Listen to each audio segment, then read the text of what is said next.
Assalamualaikum warahmatullahi wabarakatuh. Like, comment, share. Sarana ilmiah: 1. Matematika, 2. Bahasa, 3. Statistika, 4. Logika.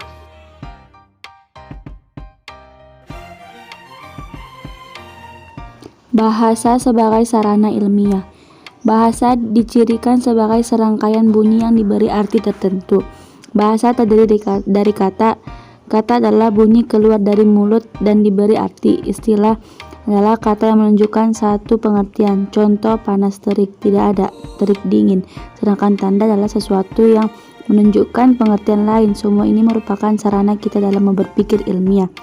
Bahasa dalam kegiatan ilmiah memiliki ciri bahwa komunikasi ilmiah bertujuan menyampaikan informasi yang berupa pengetahuan. Jadi bahasa itu media untuk mengkomunikasikan sesuatu berupa pengetahuan. Bahasa ilmiah berlaku umum dalam pengetahuan. Bahasa dalam komunikasi ilmiah memiliki paling tidak 4 hal yang harus dipatuhi. Bahasa yang dipakai harus bebas dari unsur emosi atau bahasa dalam komunikasi ilmiah harus meminimalkan unsur emosi.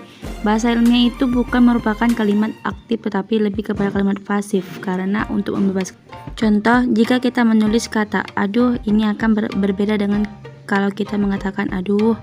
Oleh sebab itu, bahasa yang dipakai dalam unsur kegiatan ilmiah atau penulisan karya ilmiah tidak menimbulkan emosi pembacanya.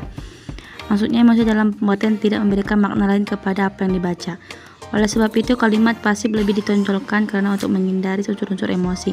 Jadi kita tidak bisa membuat emosi yang meledak-ledak, kecuali memang itu produk bahasa yang harus bermuatan emosi seperti produk karya ilmiah.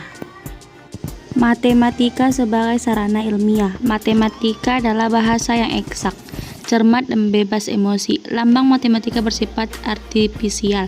Maksudnya baru punya arti setelah sebuah makna diberikan. Contohnya membuat tanda panah itu bisa lebih besar setelah kita memberi makna 5 lebih besar dari 2, atau sebaliknya misal lebih kecil dan lain-lainnya.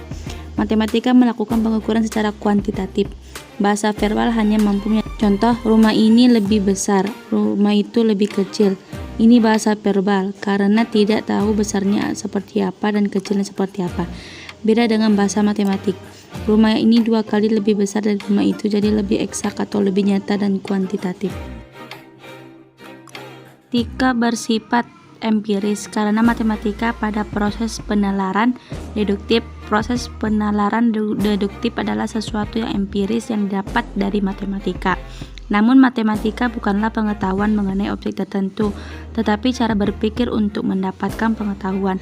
Kebenaran matematika tidak ditentukan oleh pembuktian.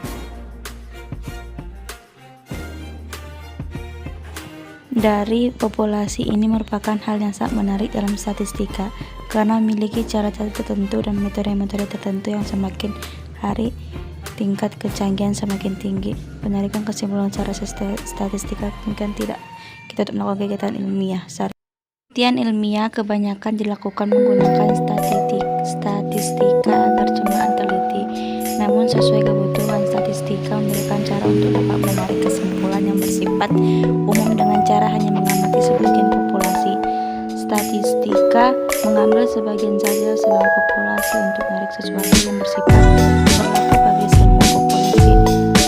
Penarikan sampel dari logika berasal dari bahasa Latin, dari kata logos yang berarti perkataan atau sabda. Logika berasal dari kata Yunani atau logos yang berarti asal, pertimbangan, akal, pikiran diutarakan lewat kata dan dinyatakan dalam bahasa. Sebagai ilmu, logika disebut logik epistem atau ilmu logika, atau pengetahuan yang mempelajari kecakapan untuk berpikir secara lurus, tepat, dan teratur.